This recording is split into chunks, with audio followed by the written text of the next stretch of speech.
chance to hear it, so let her tell it. People on the streets say Sabrina speaks. Tune into the show, she will let you know. Tell all your friends and family.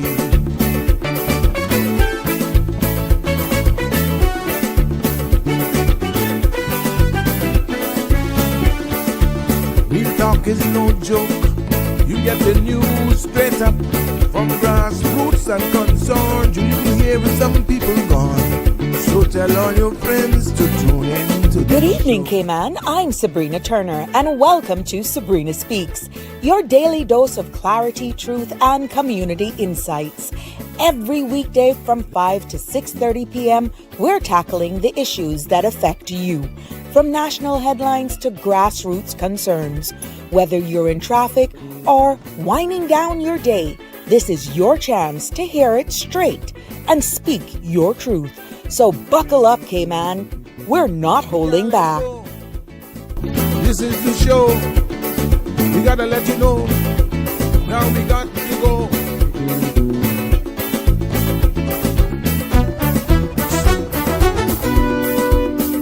And now here's Sabrina.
Oh, there we go. Thank you, thank you, thank you. Well, there we go. Good evening. Hi. Welcome to another episode of Sabrina Speaks. Thank you so much. It keeps happening since we've done an update. But yeah, hearing you actually, thank you for your feedback here because it really helps. I hope everything is good now. That's okay. You won't miss anything. I will. Thank you, Michelle. I will actually repeat everything. I did the routine welcome. Voices of the Islands, Conversations for the World, and the podcast where voices rise, stories unfold, and inspiration takes center stage. It's good to be back with you on this Tuesday evening.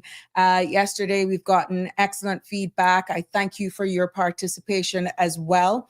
And it definitely add depth, more content, gave us an idea, context, sorry, gave us more of an idea of what the feeling, thank you, of what we're feeling is on the ground. But even since yesterday's episode, Finance Committee is still on. And just before coming live, the Honorable Minister responsible for immigration was actually giving his statement as to what could be expected and what plans as it aligns to this budget session was going. What I did capture, though, which was in small amounts because I'll have to go back and watch what he's saying because I have to deliver here for you, is that one of the biggest things, first of all, the immigration reform. Remember, all the town hall consultation meetings have now ended. And what he did say is that that will not be before the House now in 2025.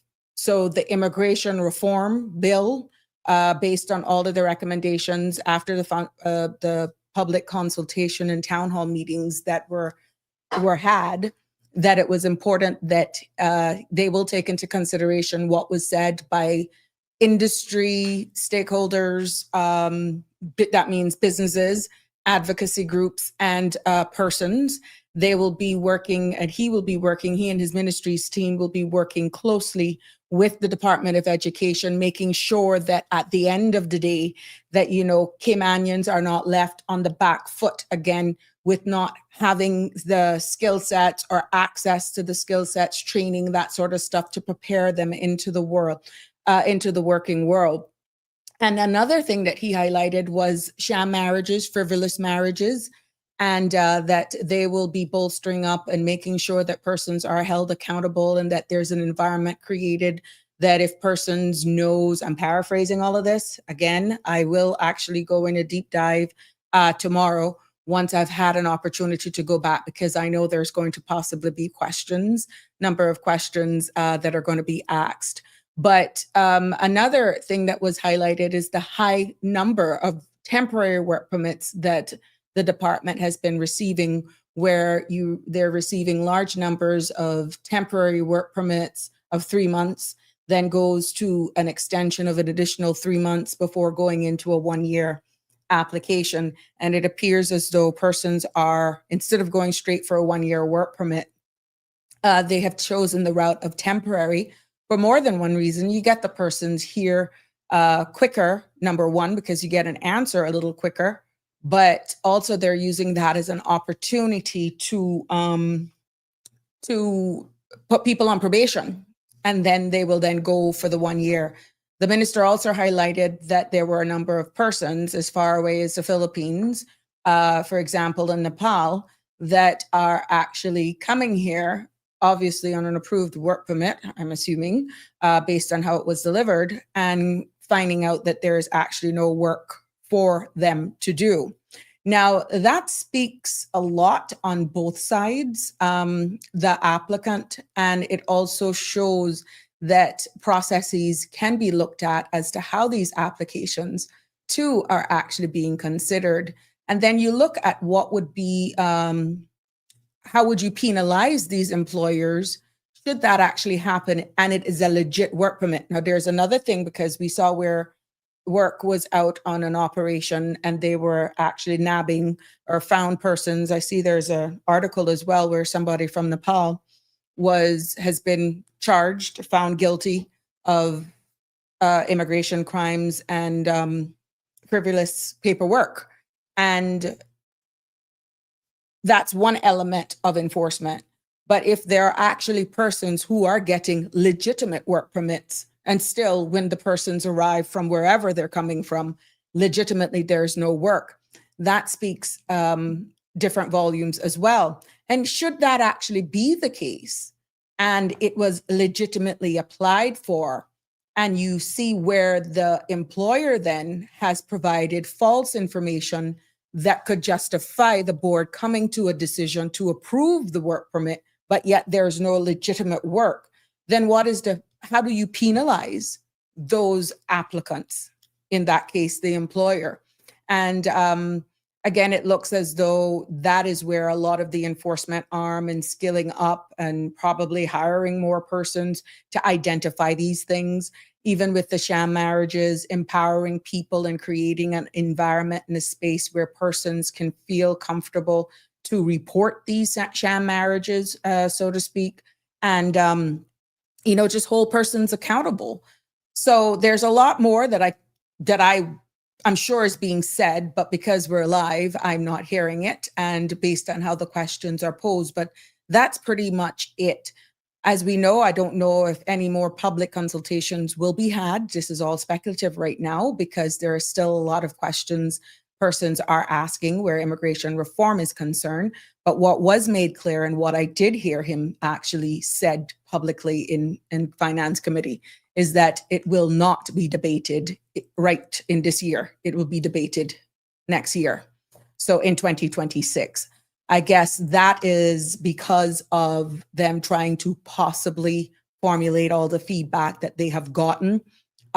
Maybe persons have written in based on the town hall meetings, based on what feedback they have gotten for being on the various platforms, podcast platforms. I know they were on Sandra and so forth, and all of the other radio stations, making sure that persons had an opportunity to hear exactly what this reform was posing.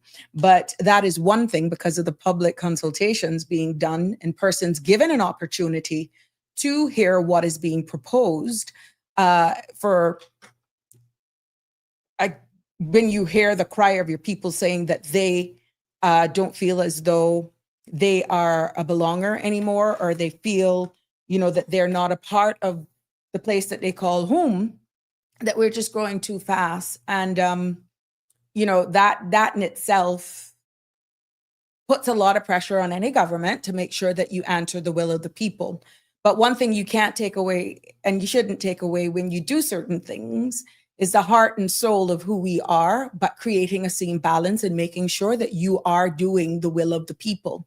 And I think that's where they're finding quite challenging. The minister did say, and he was quite firm with saying that, and we all know that he inherited this problem and from former and previous successive governments.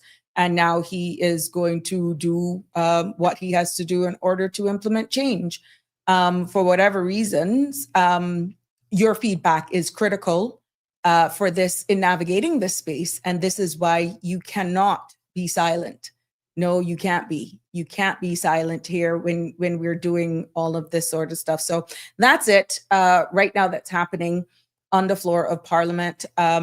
I do have a short weather thing because I didn't get the weather in detail today, but that's your forecast for this evening, which will be very short because I want to get into the crooks and crannies where these new revenue fees and people were asking about getting their pension. I just wanted to go into details with how that could impact should persons want to leave this country, expatriates of all nationalities. We're not just going after one nationality here. And I came across a very interesting article as well that weighed in on these fees. But yes, the latest weather compliments of the Cayman Islands National Weather Service calls for moisture from a surface low along with light southeasterly winds could result in a few cloudy spells and associated showers across the Cayman Islands through tomorrow morning.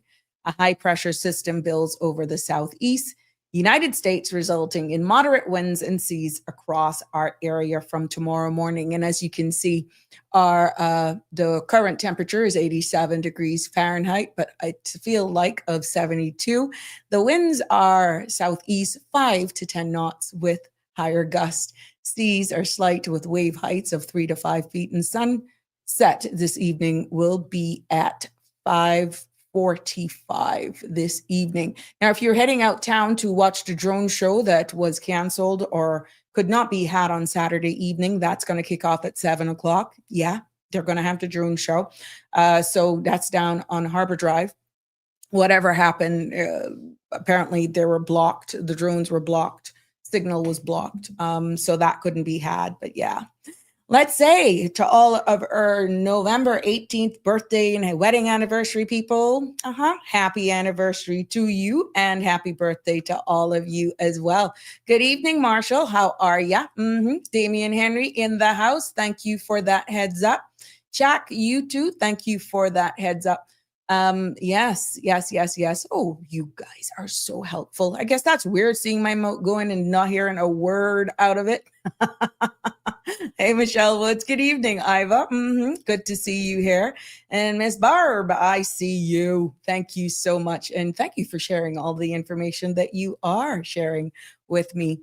And as we continue to navigate this space and definitely share all that's happening. And I noticed during the evenings, the later it gets, the more traffic we get as well. And that's all right. That's okay. The good thing with these podcasts is that you can join us at various sections of the evening, various times of the evening, and you can always go back. And that's the key. But I wanted to look into the realities of what persons are sharing with me. And I'm trying my best, and I will do my best, as I always do, of talking about the diversification and the dynamics of how the Cayman Islands is made up. We are small in our size, and we know that. And you're welcome to join in, as usual, into this participation. Please, 936-8255 is the number to call to join in the conversation, because without you, it's not possible. Comment here via Facebook, comment via YouTube, or give us a call. The number is on the top of your screen, 936-8255 to join in. But I want to talk about who we really are as a nation. And I'm talking Caymanians. Yes, us. Because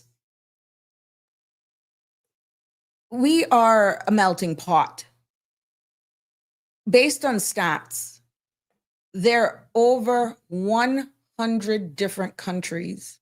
Yes. In our country. We have over 100 different nations right here. And when you look at even us as Caymanians, we make up, as Caymanians, just over half of the population. Now, when you get into the nooks and the crannies, the highest number is Jamaicans. They form the largest expatriate group. And that is also followed by Filipino nationals. Then you have the British nationals, Indians, and the other countries make up about 11-12%. But in total, more than 100 nationalities has called our home their home. And when you look at the sheer size, that's extraordinary for a country of our size. So I understand the frustration that we're all feeling, the pent-up demand saying we need to take back our country. This is not looking like our country. This is not feeling like who we are.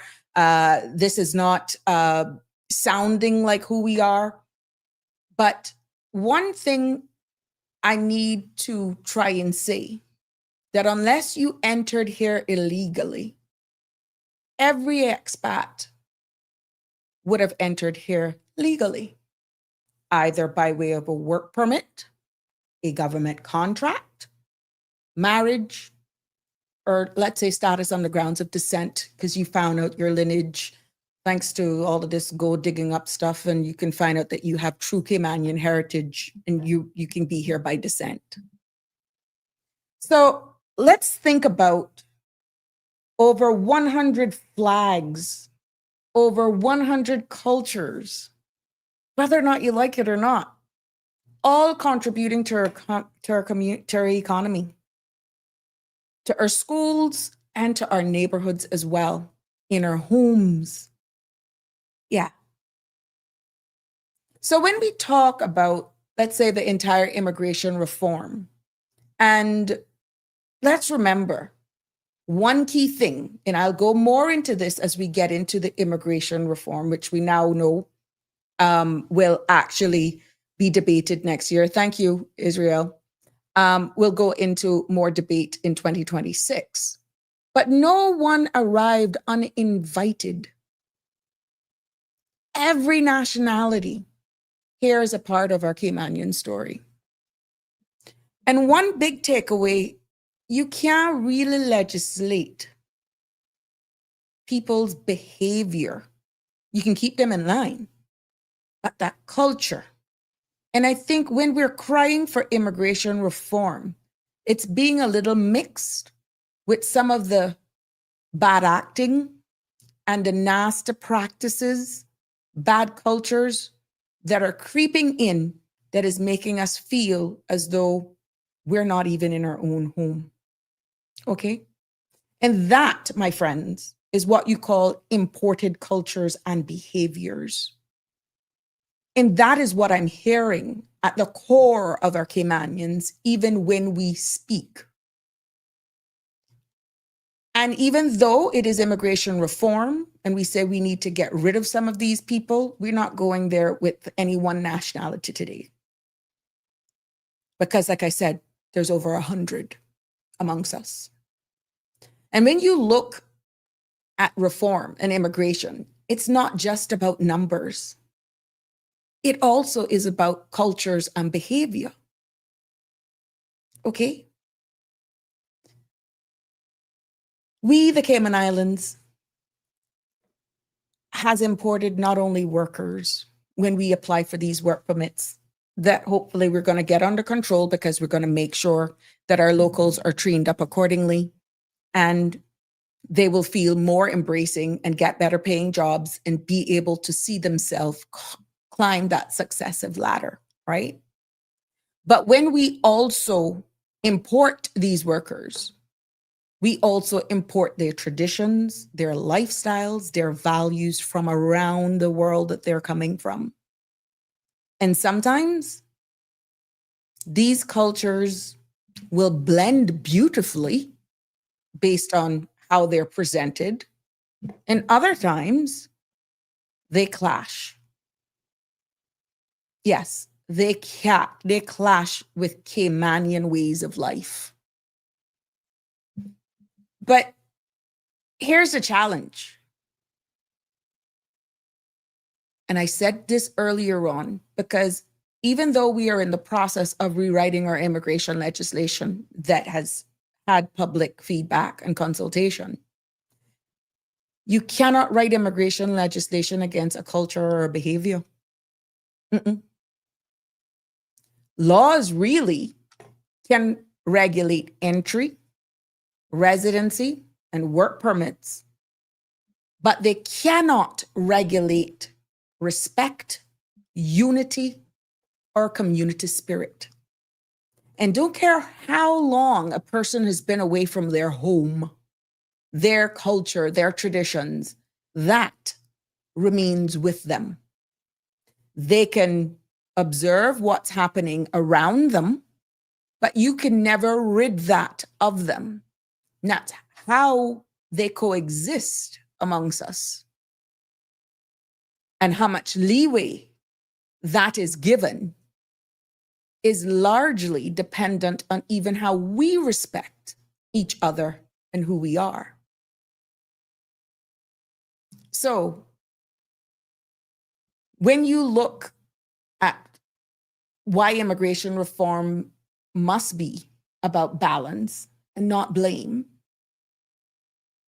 it boils down to that very same thing. Because of what I just said. You can't legislate kindness. You cannot legislate culture and understanding. That has to come from the individual, but most importantly, from us. Even with religions right here. You know, we are a God-fearing society. Our liquor licensing law or Sunday trades law was born on that very same Christian heritage and culture. But I'm hearing it from a lot of our people that too now is fading, that now is being diluted. And I did an episode here where we talked about the Sunday trades law, whether or not that should be relooked at. And when you look at all of the companies or industries that pretty much has an exemption, you might as well say we are open on Sundays. But looking at the religious factor and understanding that Cayman is predominantly of Christian faith, that is Anglican, Baptist, Catholic, Seventh-day Adventist, Church of God, and non-denominational churches, that they really shape much of our culture life. But we also have a growing number, but vibrant communities of Hindus, Muslims, Jews, and Buddhists as well. Now, this mix, my friends, reflects exactly what I'm saying about the nationalities that we have here in the importation of their cultures, their traditions, and all of that. But this mix reflects Cayman's global connections and its openness. So religion here is not just about faith. It's also about identity, belonging, and respect. But that respect, my friends, also goes both ways. When we look at exactly what is being imposed right now with all of the fees and all this sort of stuff and the reassurance repeatedly that we're given, that will not impact us. I will share a link below, an article that I came across, and the author actually just broke it down pretty much in the same vein as to what reports have been coming back, stating, that dignity, morals is a question and what it means. But it's, again, and some of the things I will be saying here this evening will be a bit repetitive. Like, immigration reform is just not about numbers. It is, in this case, also who enters, how they enter, and why they stay. Because every expatriate came here legally, either through a work permit, a government contract, marriage, or grounds of descent. And again, for emphasis, no one arrived uninvited for whatever reason. And when they come here on work permits, you must realize they have to be invited by employers to fill the roles, by government contracts, especially the public service, marriage, that automatically gives them family ties and builds lives here.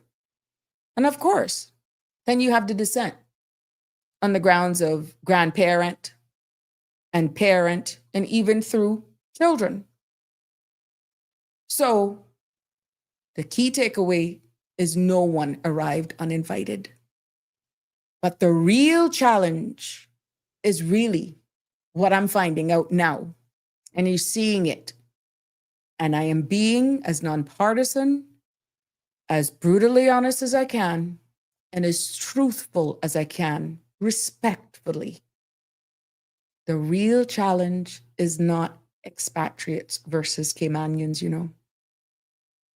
It is us, Caymanians, uniting ourselves to shape the future. That's the problem. I see where we are more a divided society and we're not uniting. And division amongst ourselves as Caymanians really weakens the push for fair reform, because then it's being born on anger. And when that anger builds, when we curse nationalities instead of addressing policy. And then it's this them against us or us against them.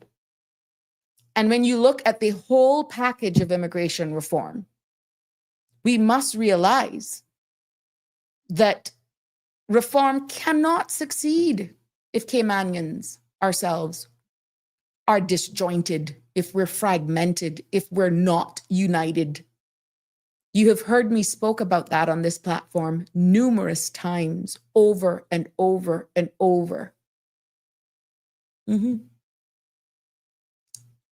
The truth is, our biggest problem is not our expats. It's each and every one of us failing to unite amongst ourselves. And until we fix that, I can assure you, reform will be difficult. Because at the end of the day, we need a balance. And when it comes to these fees, and this article that I read as well pretty much said the same thing. That's a shock therapy. We need a balance. We need it with dignity. And at the end of the day,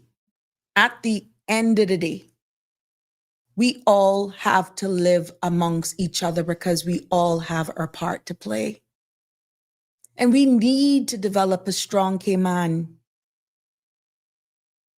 Is an environment where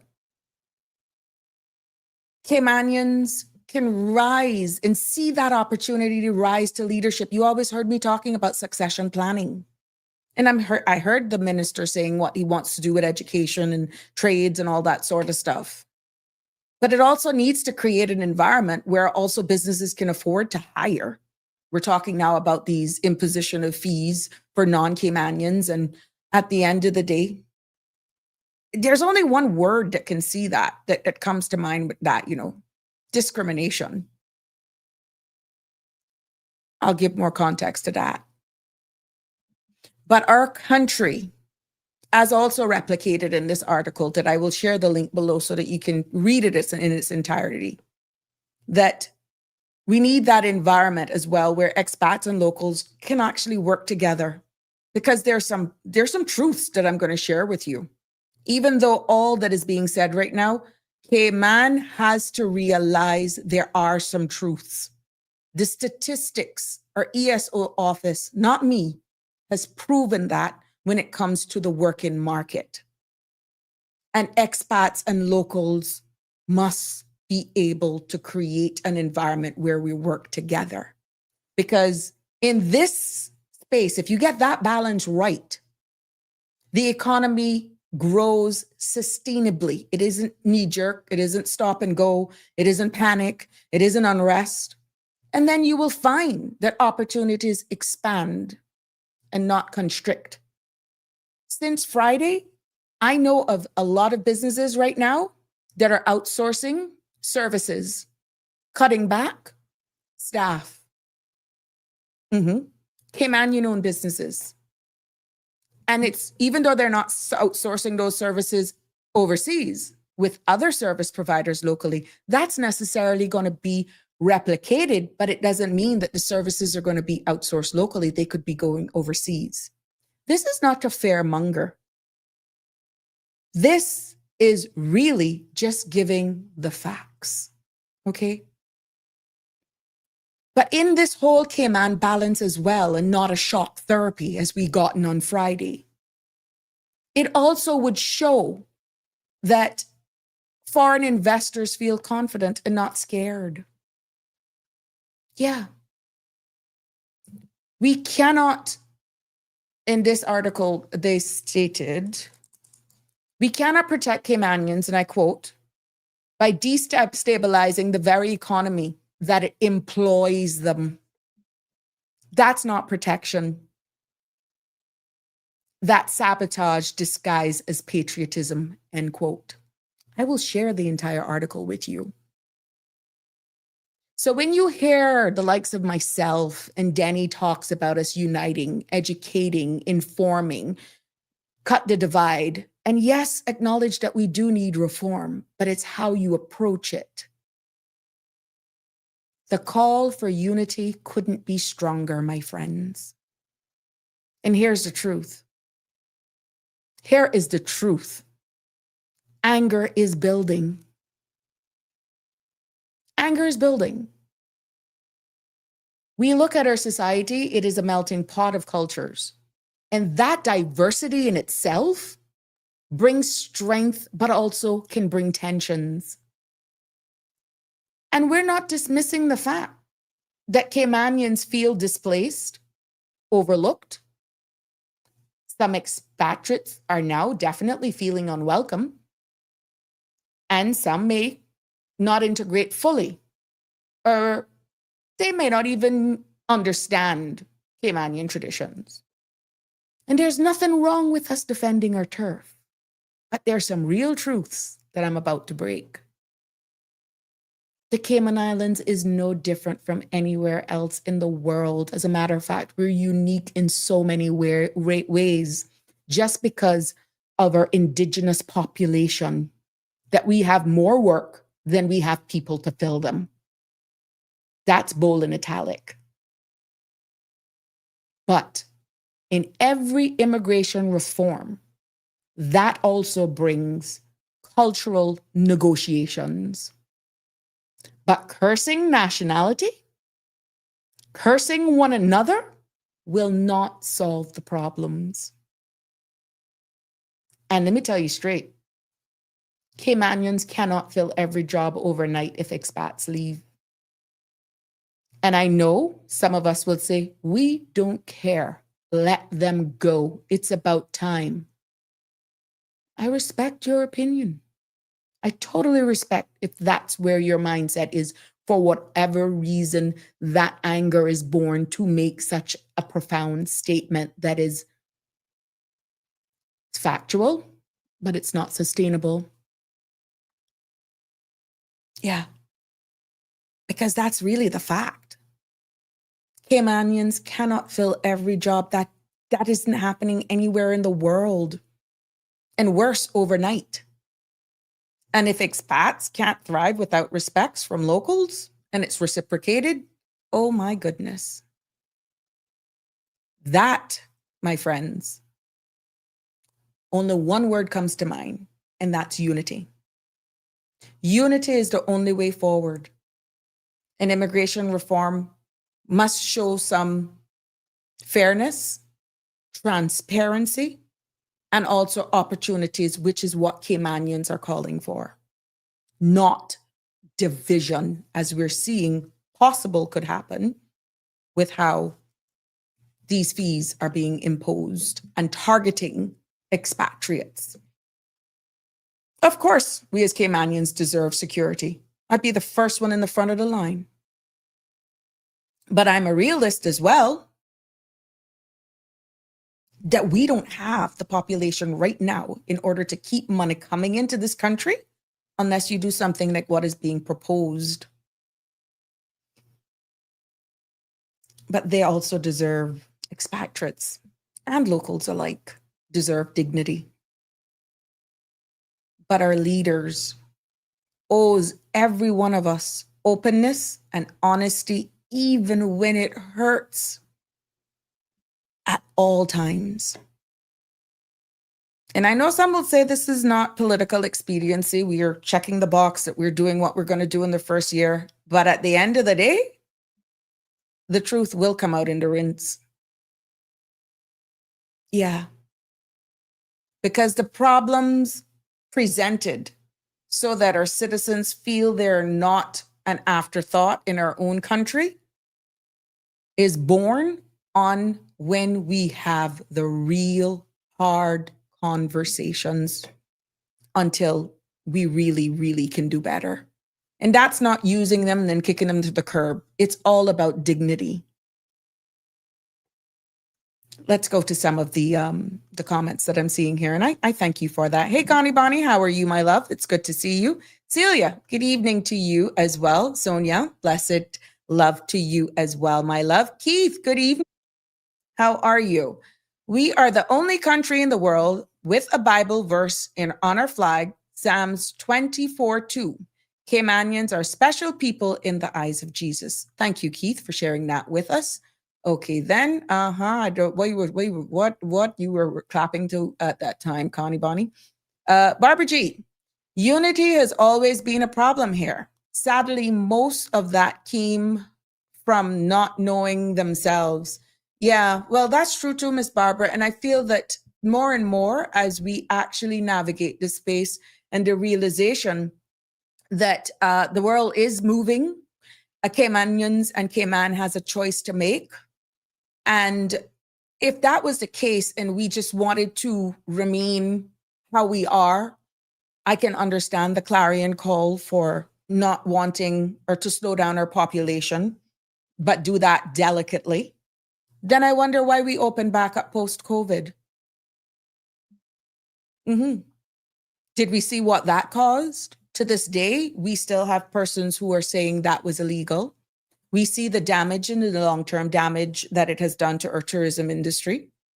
But if we wanted to actually see whether or not, bang, we're going to do a solid freeze. We're not going to let anybody else in unless you're Caymanian, married to a Caymanian, or permanent resident status. That's it. No more.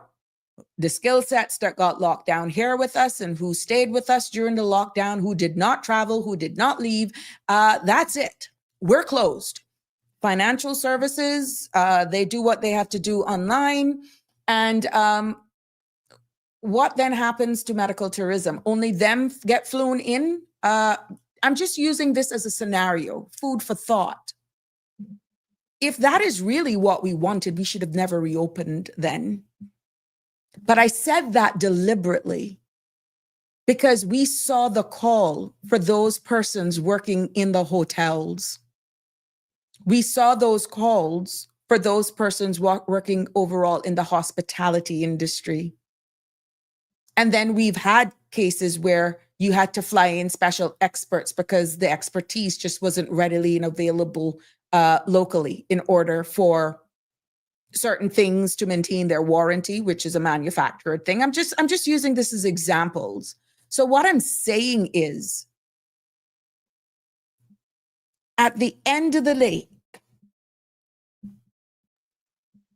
the Cayman Islands law generally has to be fair, balanced, inclusive of everyone, but understand that they could have residual effects if not implemented with dignity, and it could actually have more impact and damage on our locals, our businesses, than we actually can wrap our head around. I'm not telling you that you don't look in the now, but you also have to prepare for the future as well. Okay. Good evening, Ms. Rose. How are you? It's so good to see you here with us. We're just speaking in general because I've got over some questions in regards to pension, which I'm actually going into that now because some persons are saying, look, if we're not wanted here, what does the law says about pensions? Can we leave prematurely? And I will break that down for you. Okay, I will break that down because I promised that as from yesterday, but we went into another about digital ID, which again is not off the table. I see breaking news where the Premier as well stated that a lot of the funding that is going is for a digital footprint and how the Office of the Premier would be operated. They're actually going paperless, again, embracing the digital era. So that's a different topic, but of course, I am willing to entertain it. 9368255. Should anyone call and want to actually go there if you were listening to Finance Committee and the presentation being made by our Honorable Premier. Celia, tell me who caused us to have so many different. It is the law via immigration. I'm afraid it much too late. Oh, well, that's what I said, Celia. Not one person came here uninvited because even on the grounds of descent, they were an expat until you got Caymanian status. You're considered an expat until you get that. Even our very own who apply for status on the grounds of descent or entitlement. Once you come in here and you don't have that status, until that confirmation is given to you, be it by the board or by the director of work, you're considered an expat. Yeah. Not one on a work permit, not one that's on a government contract came here uninvited. They were invited, don't care how it's dressed up, either by a job application, a job advertisement, be it in government or private sector or a statutory authority. And the reason why it was made public, and now we're seeing how the processes feel that Caymanians saying some of these advertisements are not designed for their own, for them. You're competing internationally. And Caymanians are saying, even if I'm capable of doing the job and I have to apply for certain jobs, someone coming with international exposure or experience is given a priority.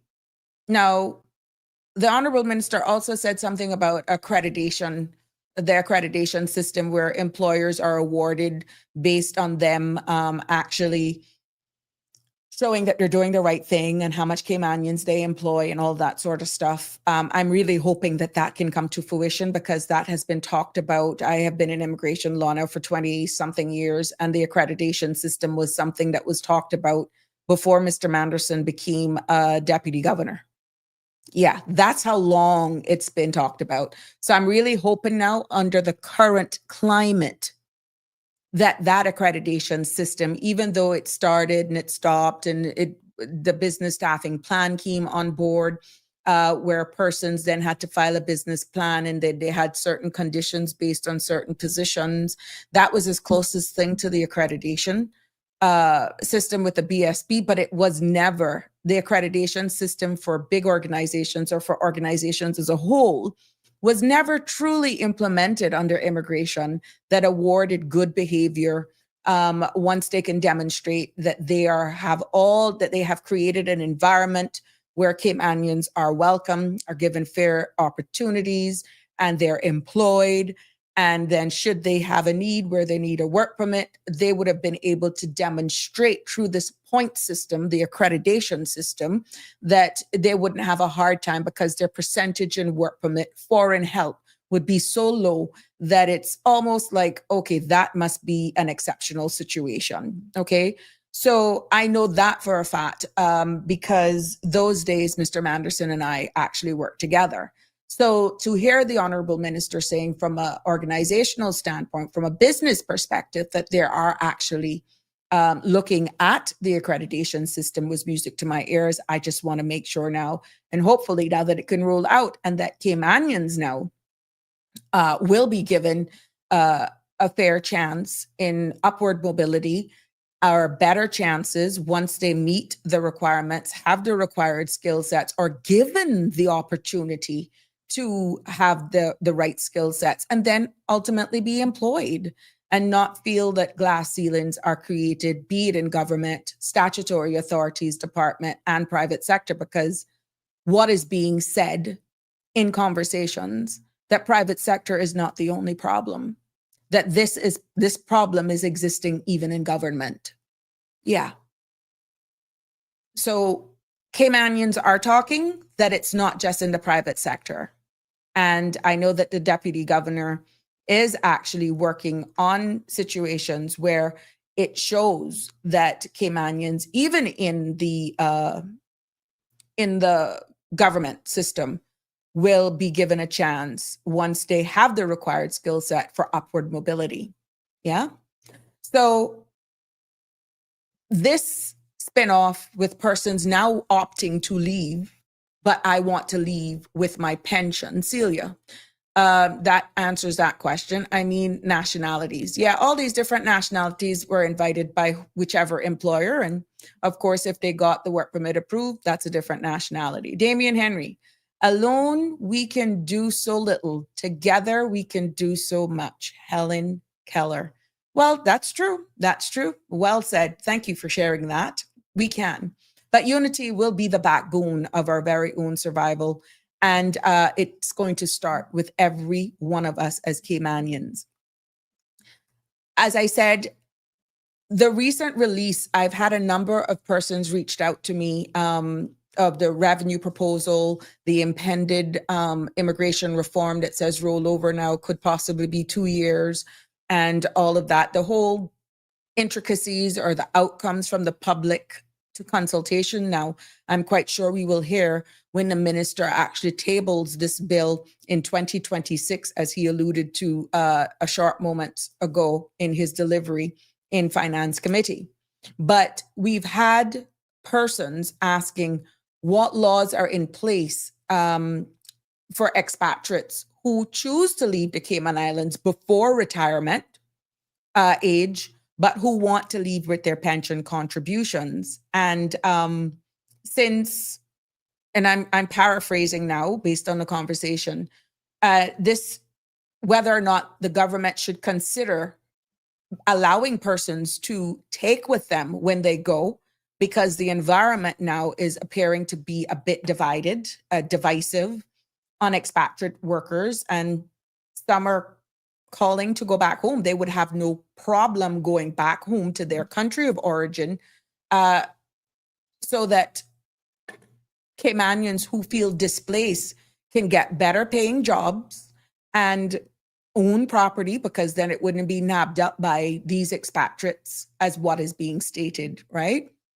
Now, the quick answer to the pension part of it is that currently the Cayman Islands law generally does not allow expatriates to withdraw their pension contributions early unless their balance are under 5,000 CI dollars, right? Now, they also have to meet a specific conditions like permanent departure. So if you're going to prove that you're going to leave and really don't come back, and refund eligibility. Some of you have actually said that to me, that if they can actually get their pensions, they will leave and not come back. The National Pensions Act is designed really to protect retirement savings, but debates, they're debating pretty much continues, is ongoing about whether an expatriates, as being asked, are able to take their funds when leaving. So let's just look at that for a moment. Because in real context, again, taken from this article, it's a moral one, to be honest. Keith, let's see what you're saying here so that I can keep up with my messages. There are employers who have their employees paying for their own work permits and also paying for their health insurance on their own without any contributions for the employer. Unless these breaches of immigration law, Keith, are reported, enforcement cannot start an investigation and hold these employers accountable. Keith, and that is the problem. The expatriate workers come here for a better way of life. Obviously, they are getting paid, and based on the currency exchange versus here and in their own country, they can actually, under some of the worst conditions, they can create some sort of funding for their children going to school back in their own country. They can start building a home, or they can give their extended family from where they're coming with the sacrifice of leaving their family to come here and work. And they will do whatever it takes, sometimes without complaining or even reporting, even though it is against the law. And that is morals. And a lot of our unscrupulous employers take advantage of that notion, of that fact. And yes, you are quite right, Keith. Until there is a enforcement raid of some sort and in statement gathering, these workers, these expatriate workers, actually can prove that they are paying their own work permits, bearing in mind, unless their employers are using an agency, it's hard to prove who's paying for the work permits, because the work permit receipts are issued in the name of the employer. There is no way on the surface, immigration or that receiving officer, when that application is being submitted, can prove where that money is coming from to do the submission of that, unless the victim, aka the worker, actually says so. Now, that, Keith, goes into another thing. Remember, a lot of cash in many cases is being exchanged. And yeah, I'm going into a different area right now. That's why digital currency would be able to identify easier who's paying for what. Right now, you can't. And this is what is being sold to stop illegal employment. And in this case, this is where digital currency could actually nab those. You get where I'm going with that, Keith? This is by no means personally, it's for the purpose of this conversation, I'm for or I'm against digital currency. It's just a fact, Keith. It's just a fact. You cannot track cash.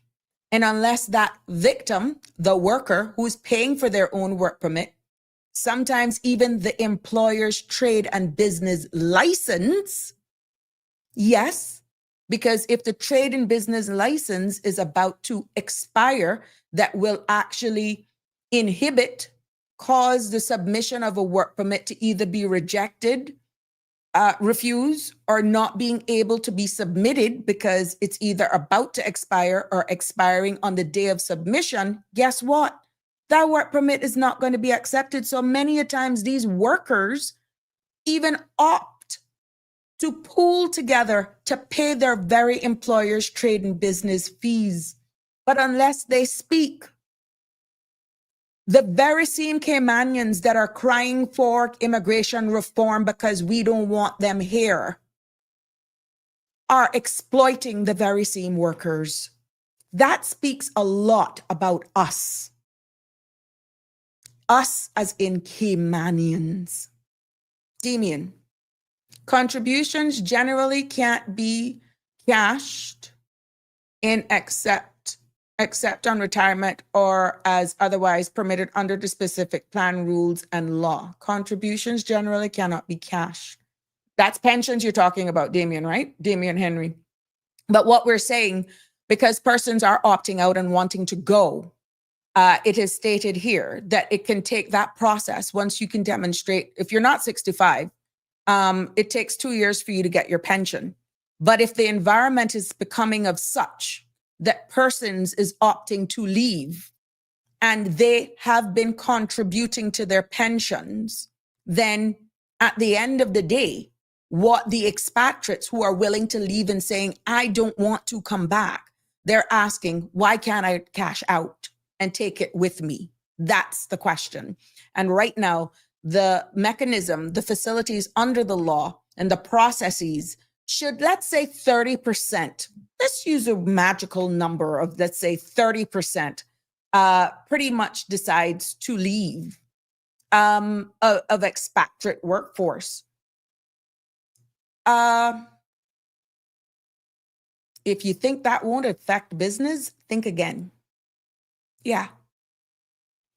Healthcare, hospitality, and construction would be hit the hardest right now.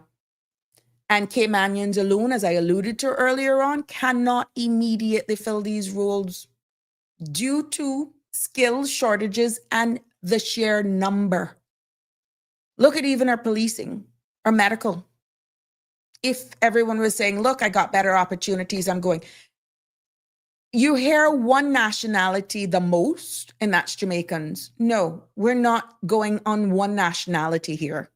We're just using the number of 30% of expatriates.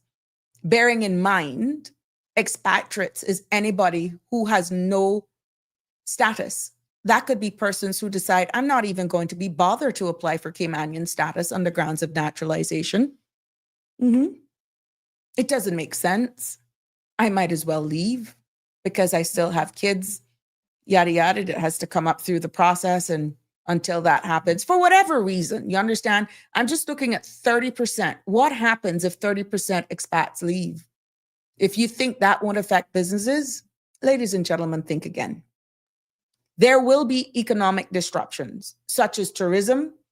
And we all know tourism, that's a pillar that Cayman's economy relies on heavily, especially on expatriate workers. For whatever reason, we have heard our Caymanians who have worked in the hospitality industry and state how they have been treated. Okay, fine. Let's just extrapolate 30% of all of those people out of the workforce. And every one of those thousands of positions now, I'm not just talking about hospitality. I'm talking about in general, from financial sector, from the legal sector, straight across the board. This is not even just our trades. I'm speaking straight across the board, okay? Losing 30% of staff would definitely hit those industries the hardest because that is the greatest numbers. Even our restaurants. There will, I'm telling you, be property and infrastructure delays as well. Because in some cases, some of the projects, construction projects, would stall. Yeah, some of them would stall. And economic growth would be impacted. And guess what? Financial services also, because we're not excluding them. While Caymanians are actually well represented in professional roles, many support mid-level positions are filled also by expatriates. Okay. So when you move that 30% out just for the purpose of this conversation, Connie, thank you. Miss Lisa, how are you? Been a while. Good evening, Sabrina. Expats must be thankful if we have given them a privilege to work for years. Be satisfied to take what you have made and go build your own country. Thank you for that statement. Lisa also says we must take care of our people first. It's time to stand up and unite. Lisa, I'm not denying that. I'm just giving you sheer facts. If that exodus of 30%, Lisa, leaves here at one time and not transition, and there is nothing in our legislation that mandates anybody to stay here right now, if let's say the magic number of 30% of our expatriates straight across the board decide, say, I am going to leave, be it in 3 months, 6 months, whatever, please don't misread for the purpose of the discussion. I am pro-Caymanian, but I'm also pro-facts if it's not managed properly. This has nothing to do with politics. This is just sheer conversation and facts. When you look at even the financial services strain, while, you know, as I said, some of those middle positions, and you see it too, Miss Lisa. Lisa, you see it in government. You see it as well. The upward mobility is difficult. I am pro-Caymanian. But at the end of the day, and you haven't worked in education, with all of those scholarships being given, if every one of those, based on the subjects that they went away for their major, was to come back, can you honestly say that they would be able to fill the thousands of roles that would become available immediately or over 6 months if 30% of the expat population leaves? You would have those numbers. I'd be in a better position right now, Miss Lisa, than me to say that, is what I'm saying. Yeah. So going back to the removal of 30%, because there's nothing that mandates anybody to stay here. They're free to go. They're free to go. And if a lot of them decide to take the clarion call of our locals to say, leave, go, can't wait to see the back of you, and we don't have sufficient persons to actually fill those space immediately, there's less workforce. You will have a slowdown in service, you'd have shortened business hours, and possible unreliable operations. then you'd have less business activities. This is not loan and gloom. I'm just using this for an example. We have owners stop investing possibly in expansion. We could have, and this is all from this article, which I'll share again. There would be like no new businesses and restaurants or services. And that in itself will create some opportunities, but it will also create Caymanians a loss of opportunities as well. Revenues will also drop. And government collects less in duties, fees, taxes, budget shrinks, and social programs will suffer. Bearing in mind, there's still a percentage of this revenue measures that is proposed that hinge on the very same work permits that we're saying go and don't come back. That is the key of what I'm saying. It's how government is going to make their revenue. And if that 30% doesn't come, how does that impact the revenue stream? We will see price rise in groceries and utilities, and housing may be available. Oh, yeah. But they could actually be more expensive as well, because you got to make that shortfall. Supply and demand. And in this case, it could be a reverse, but the price does not go down. And our very own Caymanians will feel squeezed. Now, some of us will not get it really until it actually become a reality. But families could possibly struggle even harder. And worst of all, what could be the biggest implication of this? Sticking on the 30%, just leaving? This jurisdiction could lose its competitive edge. Because we become even more expensive, unattractive, and pretty much unstable for both residents and investors. Because the environment that we're breeding is, you only good enough to pay the higher fees so that we can milk off of you. And, but yeah, don't cross that line. Ain't nobody gonna settle for that. And you know what happens with reputational risks, huh?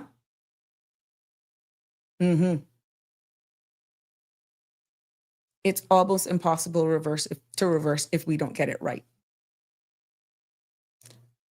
And again, also, Miss Dorothy, good evening. How are you, my love? Live happy. Hello. Good evening to you. Damien, in the UK, if you cash in your pension before the minimum age, which is 55, you will be subject to a significant tax charge of up to 55% on the amount withdrawn. Oh, wow. Oh, thank you for that information, Damien.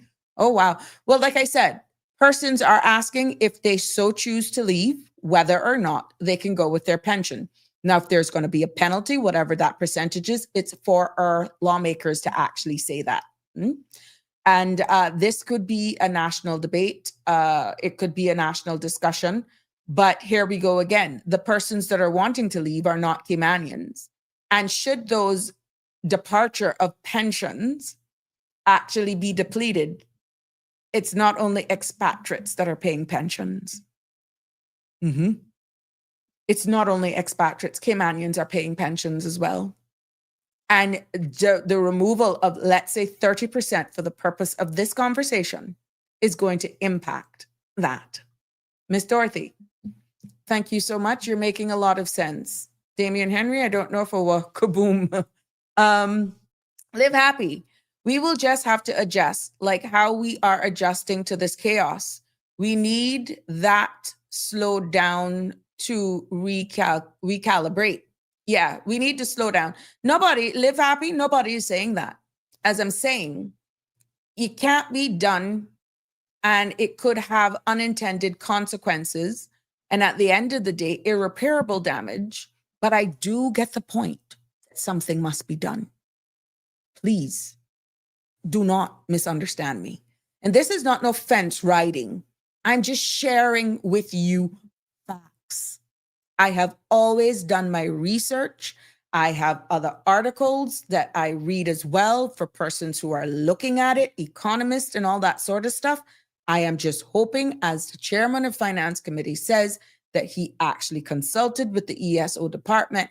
And I am hoping that the Attorney General has been consulted as well with some of these.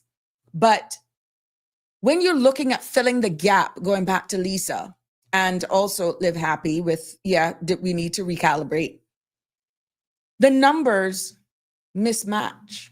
And again, this is also articulated in the other article, in that article. And kudos to that author. I'm going to get you the name. Caymanians' population is simply too small to replace thousands of expatriates in a short period of time. And we have identified as a jurisdiction that we have skills gap. We do have a skill set gap. And many of expatriates bring specialized skills that range from medical professionals to accountants, even though we have a number of our lawyers and accountants that feels they have been displaced, disenfranchised because they don't see themselves moving up. Because of the sheer demand for these services being heavily reliant on income from financial services, there is a skill set gap, which is why, again, which is making this conversation make sense. You have the very honorable minister on the floor of Parliament saying now that he has to work with the Minister of Education and other agencies, including health, so that we can fill this gap to eventually get there. What happens during that time if we want in this current immigration reform? Y'all need to go. We will slow down our economy until we upskill our locals to hold every job. That's the balance that I'm talking about. There is a training pipeline that is needed, and the honorable minister has alluded to it. And upskilling our locals will take some time. We have to invest in education. We have to look at where technology is going and entrepreneurship as well. We have to be able to create that environment that we harness and create more entrepreneurs, creating jobs for themselves and others. And really, those are some of the only ways that we can actually cut back on the reliance of expatriate laborers. But in all honesty, as hard as this pill is to swallow, let's be honest. Cayman cannot function without expatriates. If even 30% of them left over 3 or 4 months, thousands of jobs will sit empty. And I challenge anyone to do that exercise right now based on data to see how much positions would become available. Because Caymanians, as we are calling for alone, cannot fill every vacancy. Not because we lack the talent, but because our population is just too small and the skill sets is real. That gap is real. It's real. This is not a reflection of Caymanians being incapable. No, at no point did I say that. It's a reflection on really how deeply our economy depends. Don't care how you put the lipstick on the pig. We depend on foreign labor. That's every country. To say we have not failed our people by not putting more belts and braces on how easily one can acquire Caymanian citizenship, yes, we could have done a better job. But at the end of the day, let me tell you something. We cannot deny that. Good evening, caller. How are you? Welcome to the show. You're live. Okay, good evening. How are you, Miss Barb? I'm good. Oh, I couldn't get a bill calling her. I want you to call. I want you to call. I am just wondering Uh-huh. when are we going to realize that every last one of us on this rock has foreign blood from somewhere? We all came from somewhere Mm-hmm. else. Mm-hmm. Mm-hmm. Cayman wasn't just bubbled up out the ground and then all of a sudden there were people. No, only Adam and Eve got a claim. Mm-hmm. So the problem that I am seeing is that they're making this big issue and talking about having get rid of foreigners and running them out and all the rest of it. It is horrible.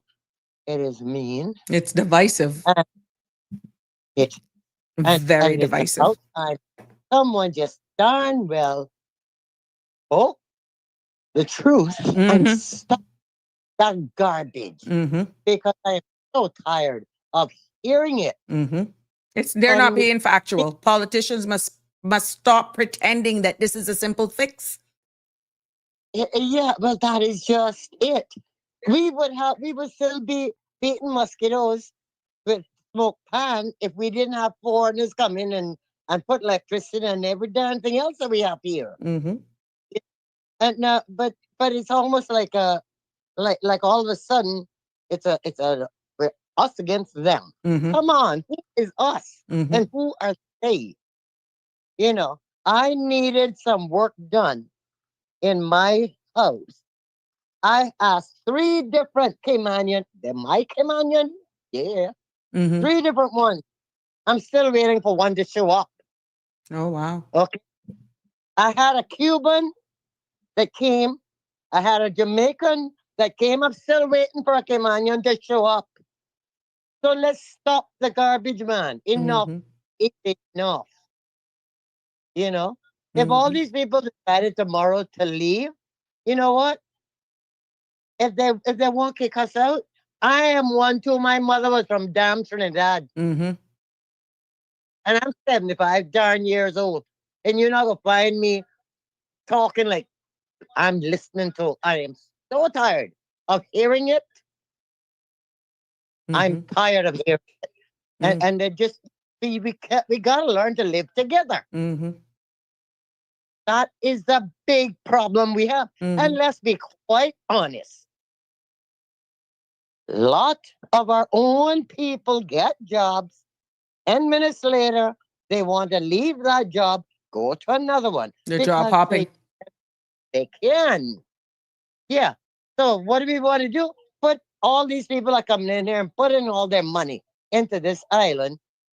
Do we want them to be in position that they cannot bring in labor laborers that they need because we have Caymanians that's not work. A lot of our Caymanians that's not working don't want to work. Sorry, but that's the truth. Mm-hmm. Right, I'm hearing I, you. Go ahead. I'm, it is just it is. My husband managed pulley cabinets for 26+ years. He ran an advertisement over and over. You know how many Caymanians applied for the job? 5 in 20 odd years. Okay. Mm-hmm. One was hired. One was hired. One was hired that I know about, personally know about, that had to be trained. Mm-hmm. Didn't stick. There was there was a young man that actually he was not fine. He was not Caymanian, Mm-hmm. and that left and went to public works partially. Mm-hmm. Anyway, 5 in 26 years. Caymanians don't apply for those jobs because too much work. Okay, Mm-hmm. truth is truth.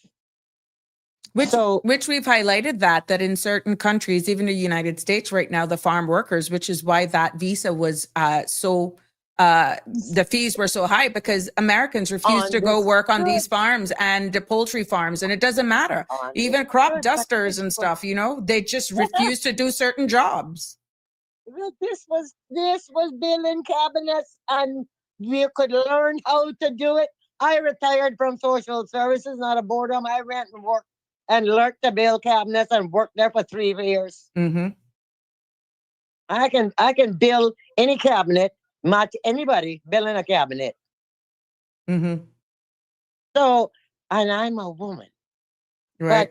But all you hear is this one not gonna work. This one not gonna work. You're not gonna work. You're not gonna work. Why? Why is the question that everybody missing? And there's there's no problem with a citizen of a country, Caymanians, having pride by saying, Correct. I would never be caught being a cashier at Foster's. It's an honest living. I would never, ever be caught working in the laundry room of a hotel. Look, if that's the only way I'm going to make an income, if I cannot create an income for myself, I'm not going to frown at it. I'm going to apply. I did it. I worked in the hotel. I went from front desk to having to clean bathrooms in the middle of the night. Exactly. Somebody came in and we didn't have a clean room. You know, I worked 3 jobs at one time. And yet I'm listening to these people all the time.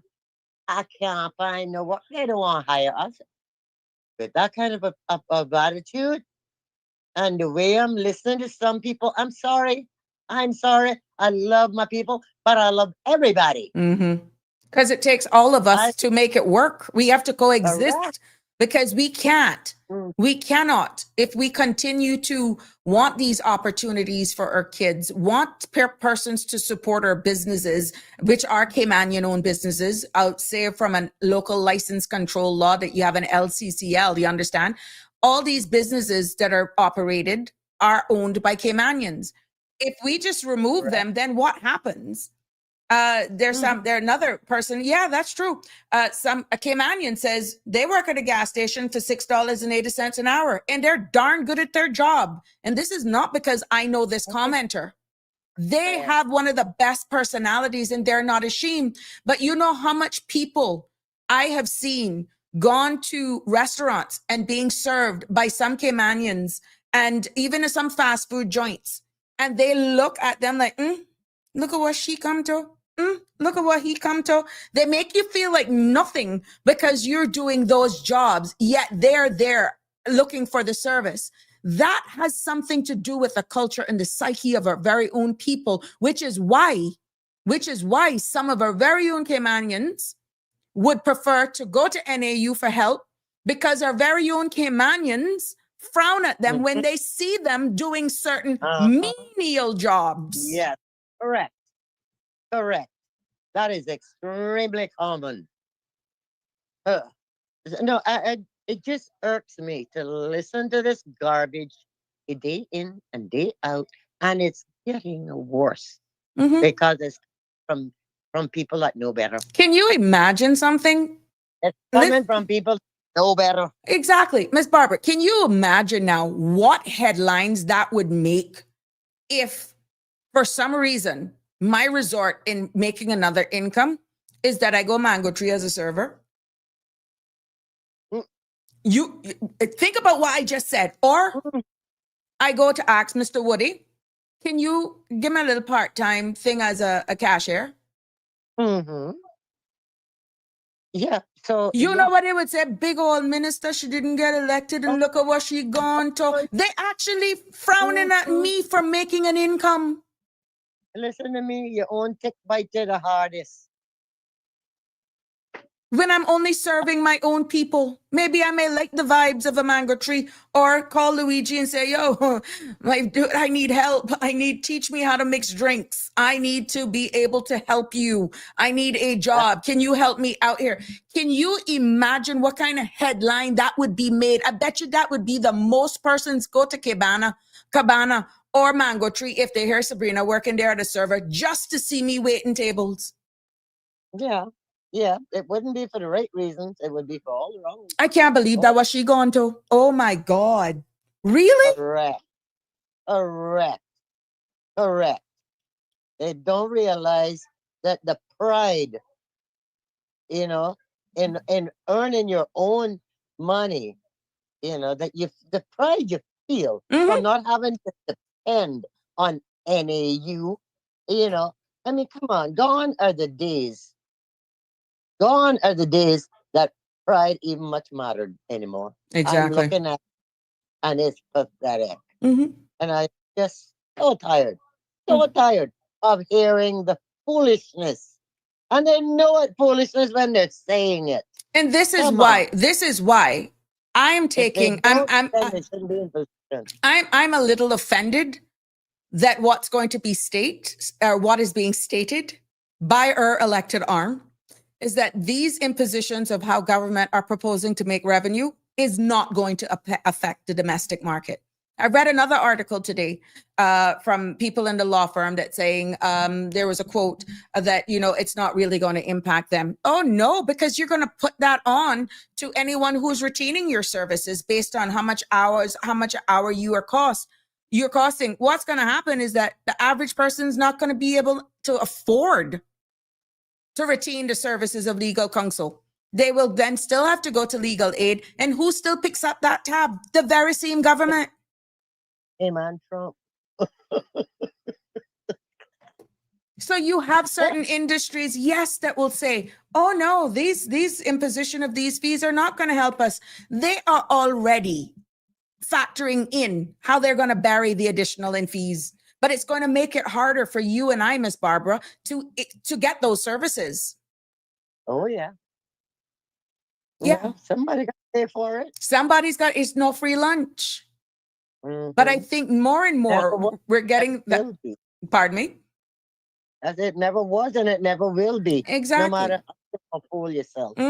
Yeah, but I don't know. We have to, and thank you for calling in and actually voicing your opinion, because I feel that there is a false narrative that being spread because you have to do a checkbox exercise. But when that is born on not 100% of the truth, we have a problem.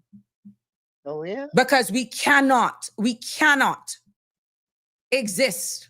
The numbers are not matching up without expatriates and the help.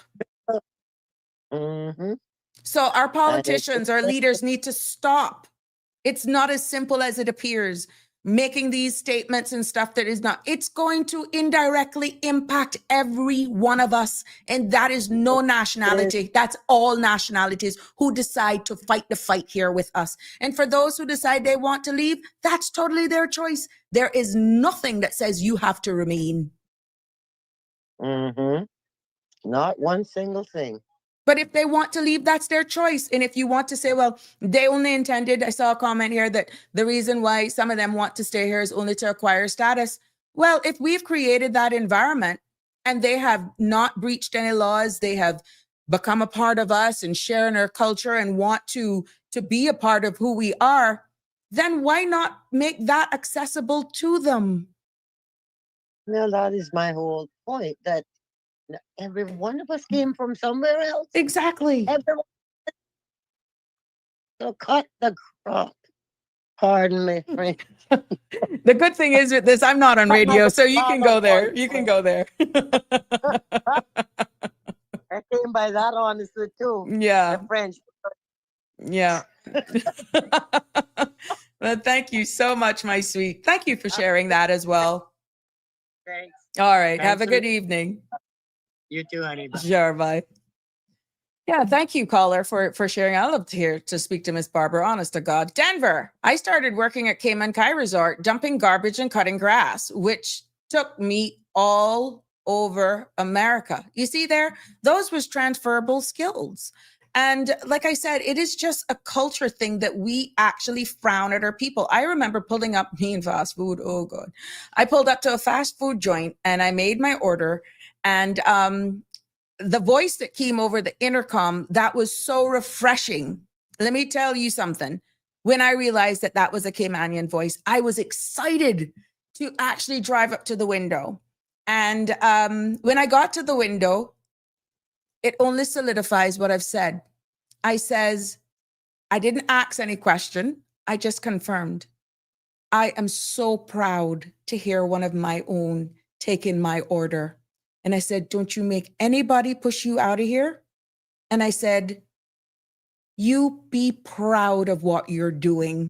And you, whenever anybody actually makes that order and they hear one of us, trust me, it is refreshing. It is refreshing. But the demeanor that I saw of the individual, the nice little young lady at the window, she was almost, when she realized that I was actually commending her, at first she was like almost ashamed that she was there. And there was absolutely nothing wrong. When she realized where I was going, that I was actually applauding her for being there, you could see this whole weight just lift off of her. And she said, thank you, with the sweetest smile. Now, because it's a fast food joint, I hadn't gone there in a while. And not to say that it's fast food's bad. But unfortunately, that was short-lived for whatever reason. Whatever reason. But what I'm saying, I don't know how many Caymanians heard a Caymanian voice, taken their order, and really complimented how proud they were of hearing their own, taking their order. Because sometimes you actually say, how may I take your order? I say, in English, please. You literally have to say that because you're having a hard time with them repeating to you their order, your order. So it was really good. And I mean, look at Eats. We had our own Betty, who retired after 40-something years. I stand to be corrected. And she did that job with pride. It was a pleasure going to Eat Legends and Betty serving you. We have so much persons that are in there. But again, it's how we treat our own in certain sectors that some people would prefer to stay home because they're ashamed. And we Caymanians have actually created that void, that gap. But again, the sheer numbers cannot fill every position. It cannot fill every position. That's just the truth. I have a commenter saying, I pray error for and a leave. Monica, I gotta agree with you here. It's to prove a point. It's to prove a point. And if that is the great reset that we're looking for, Monica, I guess only time will tell. Keith, there are many employers who do not want to hire Caymanians because a Caymanian will not allow them to do what they are doing. Those people that are on work permits that work for them. Yes, Keith, that's true. And this is why, at the end of the day, enforcement is going to be critical in this reform.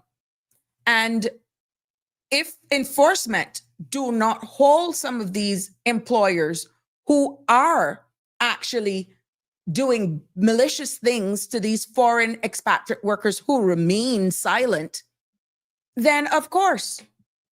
But now if we ramp up our enforcement arms and going in to make sure that, they are doing and creating an environment that is not in any breach of legislation, maybe at the end of the day, you will have their behaviors change.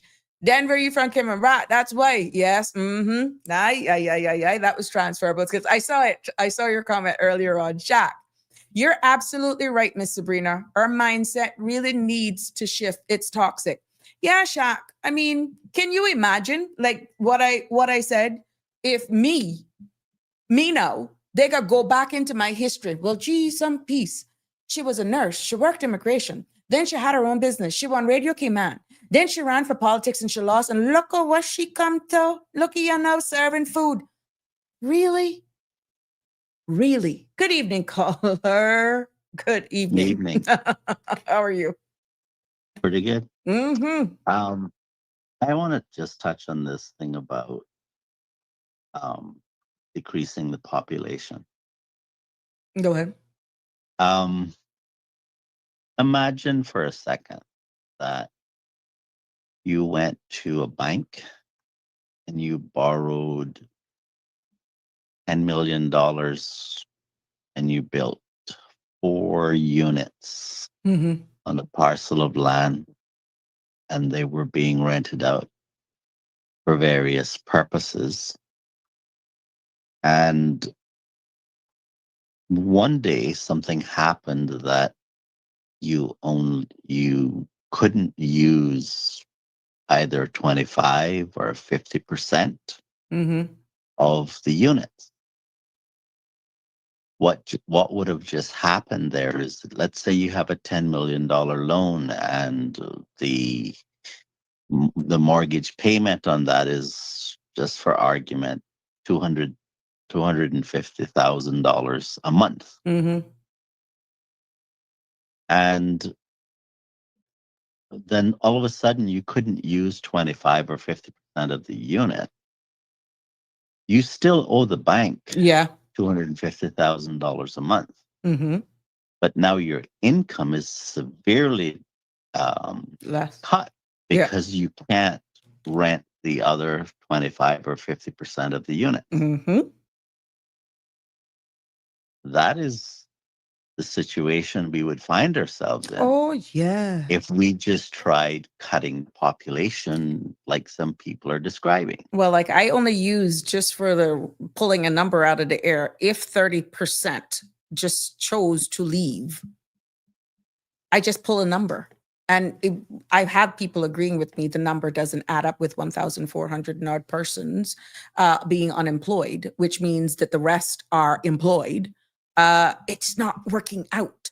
It's not making sense. We can't. I want to dispel the notion that somehow you could just snap your finger and tell 25 or 30% of the people to just go home. Mm-hmm. That would put us in a very difficult financial situation. The sad And thing is, though, Calder. No, but wait a second. If there are people who think that we can do it, Uh-huh. I want to hear the argument. Hmm. Call into the show and tell us how we could make it work financially. Mm-hmm. Mm-hmm. Because the Cayman Islands government would find, you see, the reason why the discussion is happening about the budget in the way that it is right now Mm-hmm. is because the government in the current circumstances are saying we need more money in order to be able to pay the bills. Mm-hmm. So if you're going to reduce the source of the revenue by removing 25 or 30% of the population, Mm-hmm. then you're going to have a need for an even greater amount of revenue from those who remain. Mm-hmm. So I want to hear someone call in and tell us how you make it work. It'll be interesting. I'm interested in hearing that. Mm-hmm. Now, I know that we can change things over a longer Oh, period of transition. time, Yeah. Mm-hmm. but snapping your finger and telling people to leave, that's not going to happen because the government would jeopardize all of the projects it's trying to do at the moment. Mm-hmm. That idea that you can do that also jeopardizes people who depend on government, like seamen and veterans and indigent persons for health reasons. Mm-hmm. All of those persons would suddenly find themselves without sufficient funding Uh-huh. for their needs. And so the government would have to then jack up the rates on the rest or start firing people because they wouldn't have the money to pay for the expenses. Services would have to be cut. Mm-hmm. The government would be saying, well, tell us which services you want us to do away with because we don't have enough income to pay for the services. So tell us what we got to cut. I'd like to hear what persons think about that. There's a comment that says, the real Michelle Teresa said, the risk management report in the event 25 to 30% of some 59,000 employed persons would destroy our economy. and they agree with you that you're spot on caller. So it is, and I was not, the whole idea of this discussion this evening was born on people are saying, look, we don't have a problem leaving, but can we leave with our pension? Yeah, but even if you said you can leave with your pension, that doesn't negate the fact that we still owe the bank $10 million and have to pay a loan of $250,000 a month. I agree with you, Okay. but these So- are the people that there are no legislations anyhow that says you still can't leave, and that debt will still be. Yes. So this is why if the environment is not conducive, and if we don't dial it back just a little bit, that's a reality.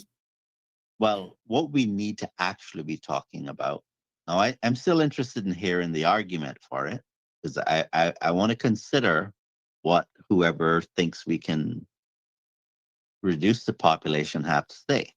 Mm-hmm. But I think that we need to be focusing on how can we make government more efficient. Now, Mm-hmm. I heard your comments about the central bank digital currency Mm-hmm. and how Oh, it about could tracking be these persons who are paying for their own work permits, yada, yada, yada. Mm-hmm. right. So let's just say that I go up to a water fountain and I decide I'm going to get a glass of water. I could recklessly go to the water fountain and not consider what this strange looking color in the water is, Mm-hmm. right? And I could just drink because I'm thirsty.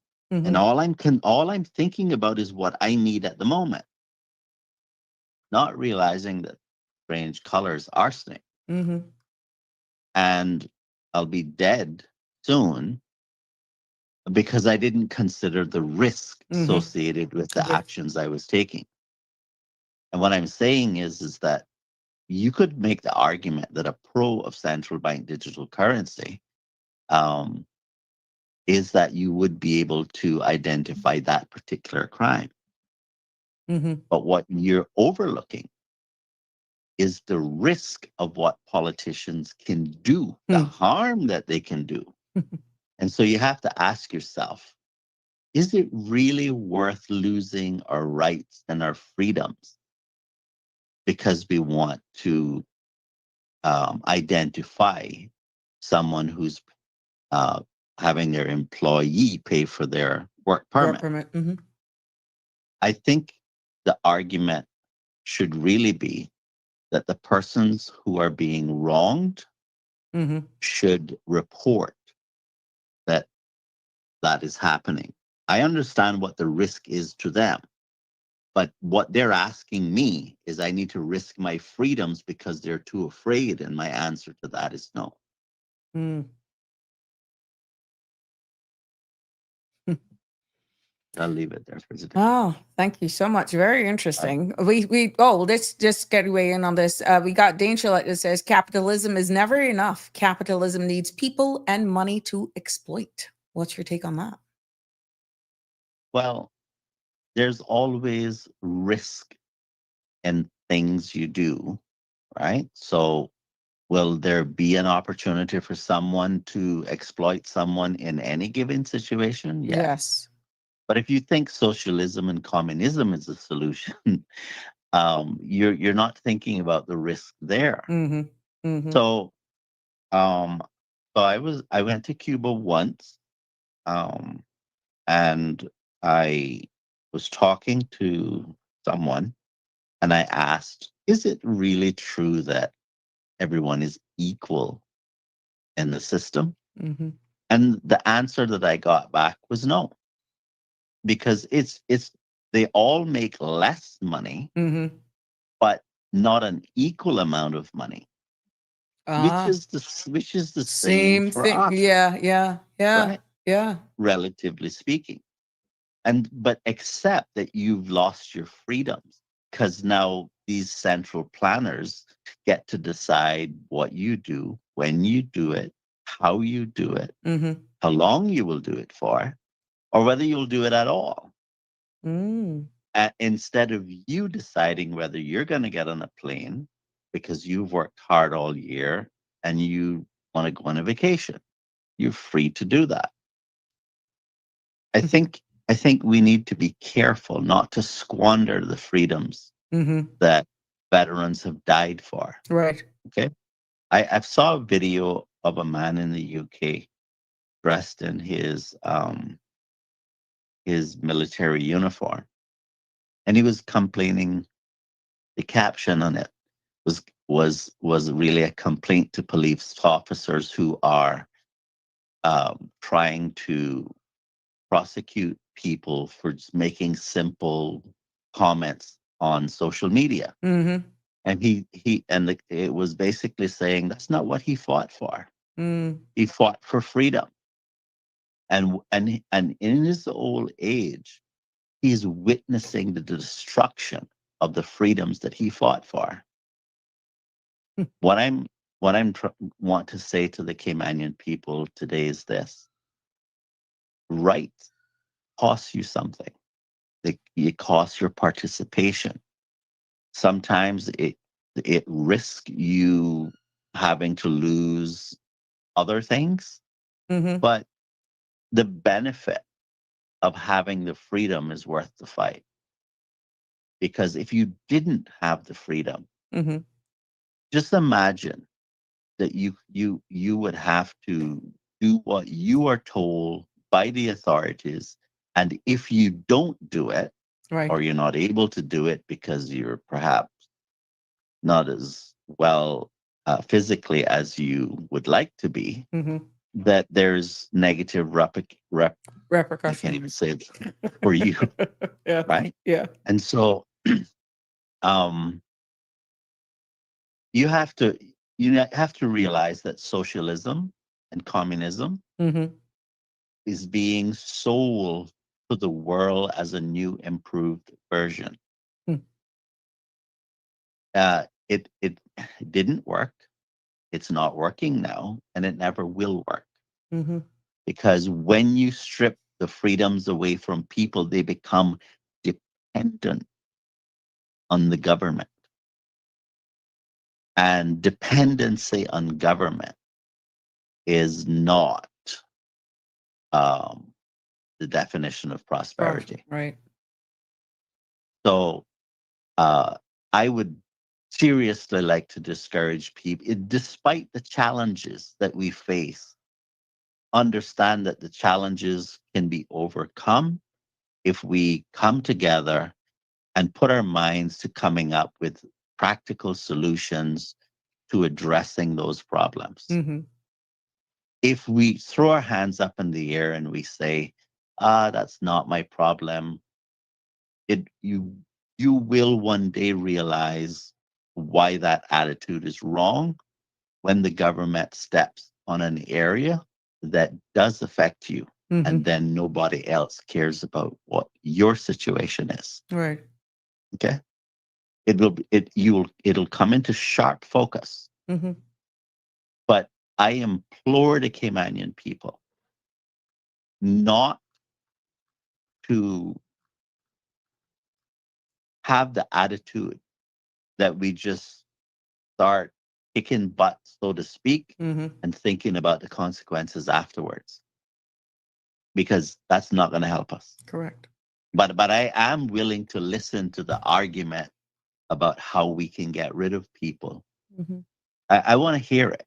Okay. Well, I'm challenging those people the space is here, and we to are articulate. more than accommodating to hear their side of it. And I will be sharing a link of an article, which I'm quite sure you'll find interesting as well, because it aligns with exactly what you're saying. The author is a Kerwin Boxill, and I'm sharing the link on my thing on the right now, that you can go and read this article. And it's really, it's sobering, to be honest, to say the least, to show that everyone is looking at it. And it says the quiet crisis no one wants to admit, what massive fee hikes and wage change will really do to Cayman.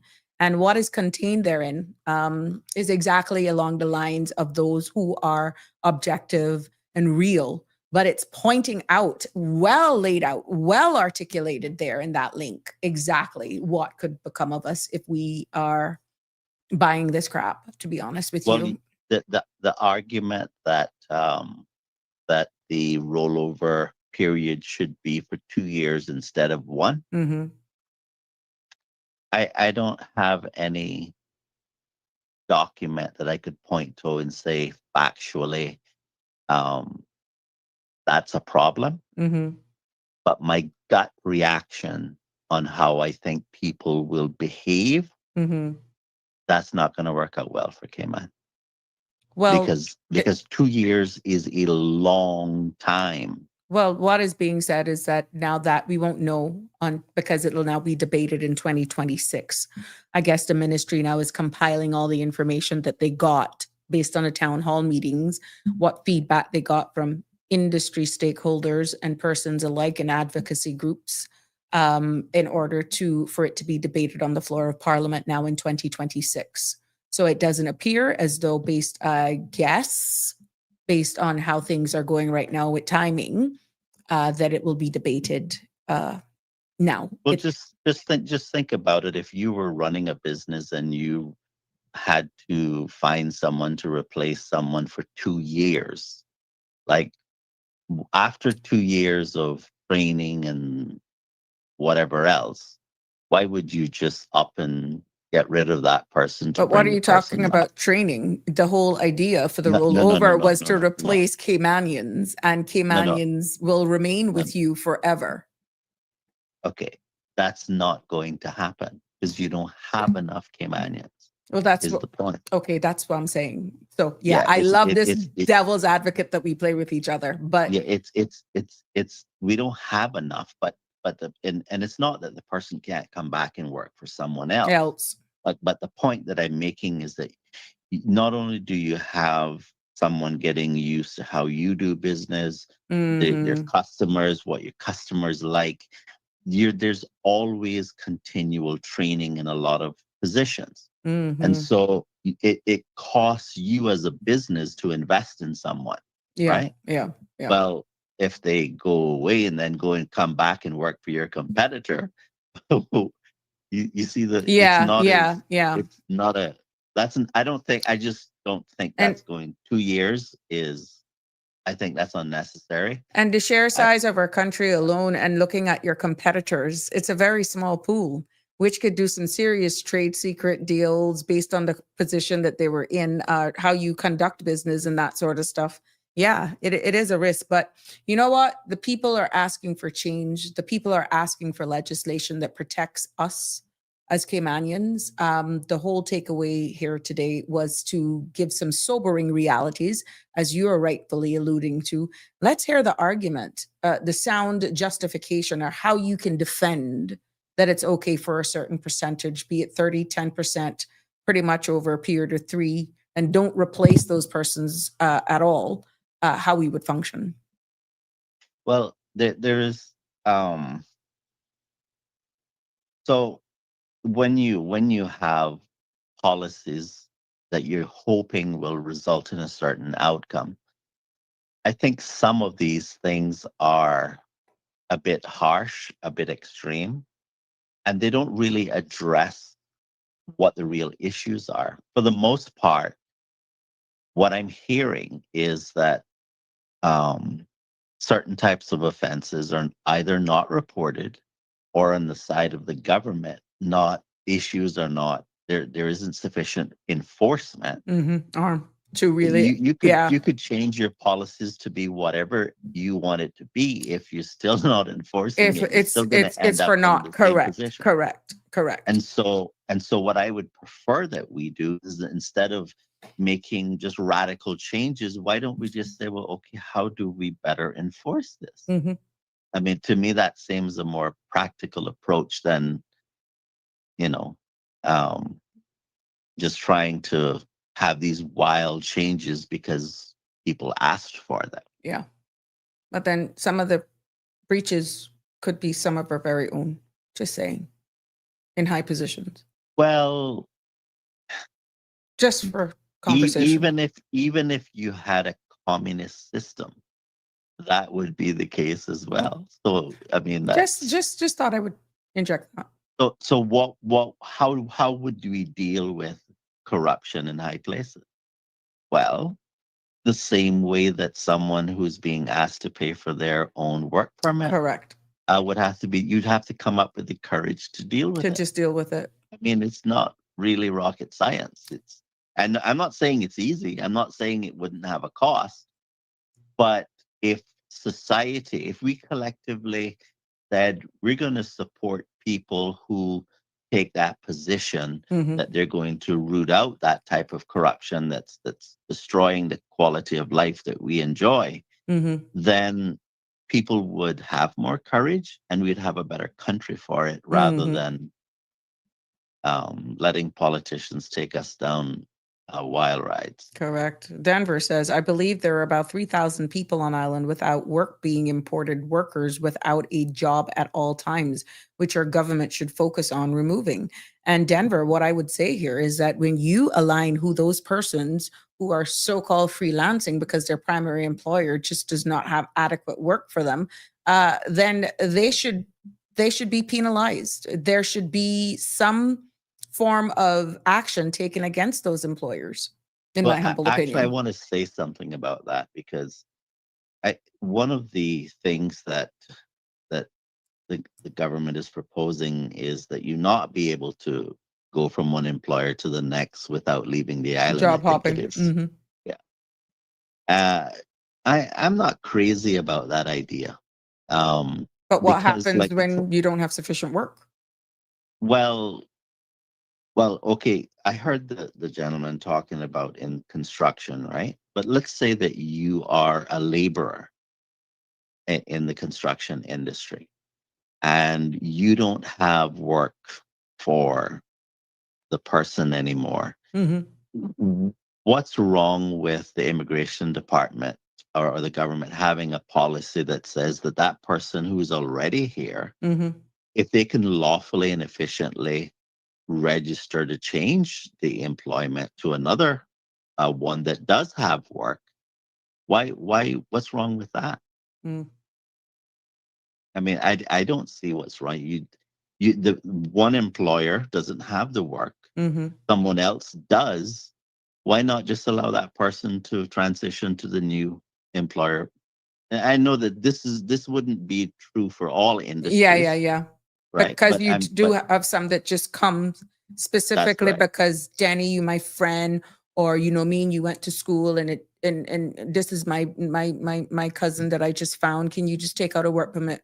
And you know they will find something, and eventually then we can transfer to the real employer. But you know me and you go way back. Can you just help me out here? Yeah, Can you? but That is but what my rat comments, behaviors is trying to be yeah, but stopped. my comments were in relation to someone who's a laborer in No, the I know. construction industry And having being a to. laborer in the construction industry for a different employer. Mm-hmm, mm-hmm.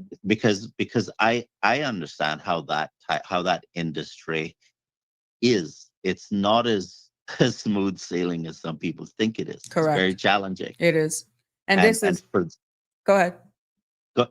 for this type of supply of labor, when one doesn't have it, Mm-hmm. and the other does, I'm not.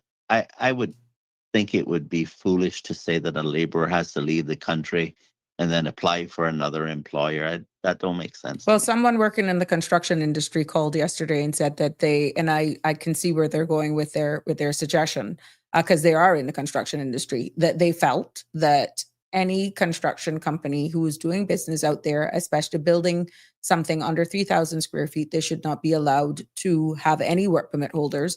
And like the same job title that you're calling right now, laborers should never be on work permits, because we have enough Caymanians that are trying to get upskilled, that are trying to get trained, that there shouldn't be any laborer's work permit being issued to no foreign national. Well, I'm not in a position to be too definitive on that particular point.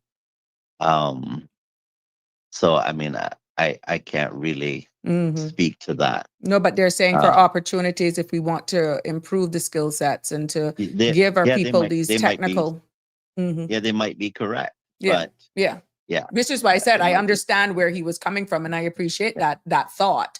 But again, it goes back down to the sheer numbers with all of the projects and stuff that we actually have going on right now. Would you be able to just do that blanket? And Tartarian is saying, to be honest, we Caymanians don't have a problem with work permits. The main problem is status. Caymanians should be happy for guest workers to flow in and out. I want our young Caymanians to own a home. Well, I can identify with that statement because I think what the issue is how many people are coming and how many people should be allowed to stay. Mm-hmm. And if the number of persons who are allowed to come and stay, meaning for the rest of their lives, is greater than the number of persons who um the number of Caymanians that are being born, Mm-hmm. that culture and tradition and stuff that you were talking about earlier Mm-hmm. is going to be severely disrupted. Mm-hmm. In fact, For true. I have a distinct memory uh, that happened just after Hurricane Ivan. I could feel the shift in culture in the Cayman Islands. It was like almost instantaneously. Mm-hmm. We went from a place where people would let you out of a road, Yeah. so you having Courtesy to came fight back. just to Yeah. survive on the traffic in the Correct. traffic, Correct. and that um, degradation, I think, has continued. That's an example of a shift in how people view behavior, Mm-hmm. because what we are is an average of the individual morality of the Mm-hmm. population. Okay. Mm-hmm. And so if more people have better ethics, good culture versus people who have changed their culture or just have a different one Mm-hmm. that isn't compatible with yours because, well, where they're from, they just don't let people out at all. Correct. That's going to show up in the average behavior. Yeah. And for me, Hurricane Ivan was that period where Cayman took a drastic turn from where we were going culturally. It kind of almost like And recalibrate. yeah, Yeah.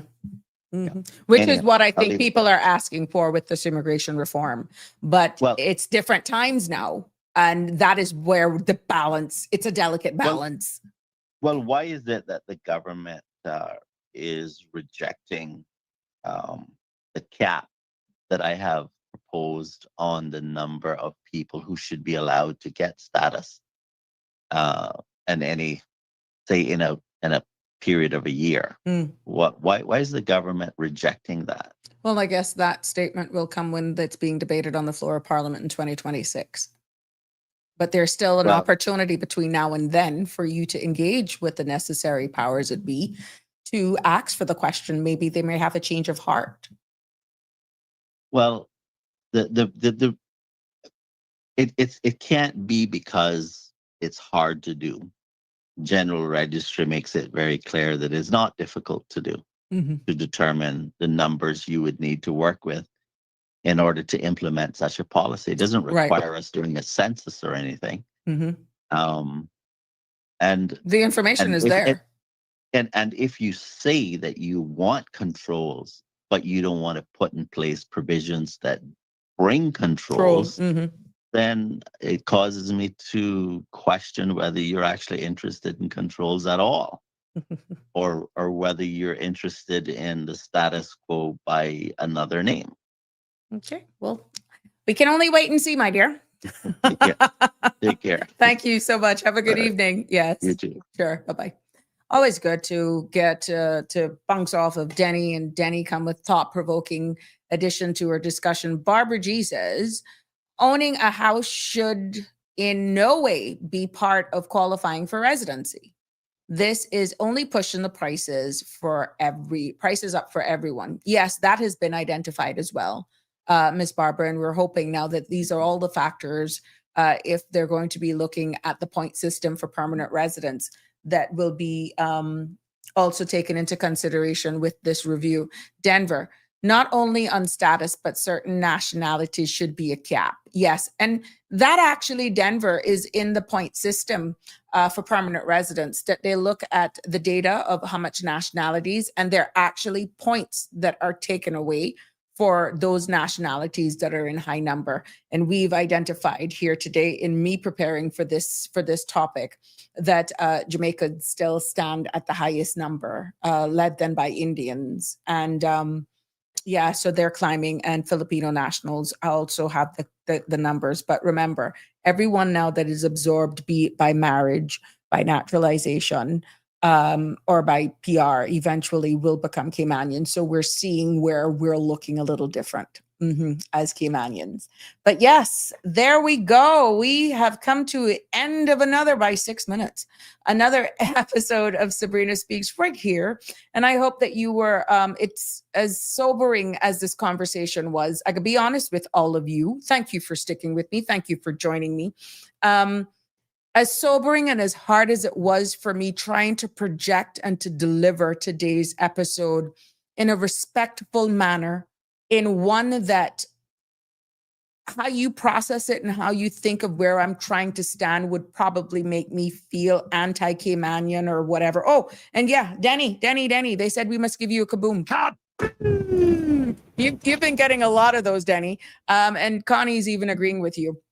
But yeah, these are some of the conversations that we're having to have that is going to be difficult. And as a host, as someone who is delivering, as someone who is having to do the research, let me tell you, many times I'm like, brace for impact, girl, and just keep focused, keep honest, keep truthful, keep neutral, keep nonpartisan, but have the real conversation, because somebody has to do it.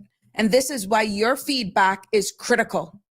Your feedback, your participation, be it commenting, calling in, is critical, because I'm here to not only just talk, to deliver the facts. And at the end of the day, this is happening real, whether or not we want to admit it or not. But the lines are blurred, and how the information right now is being presented, there's more questions than answers. So until tomorrow, it has been a pleasure.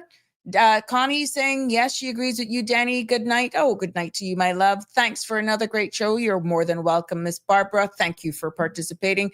So doesn't government have the power to control prices and consumer protection? That requires Dean Shillette political will. And we have been hearing persons ask for some consumer protection laws, but of course, maybe that's something that we can look into as well. How could that have an impact on us?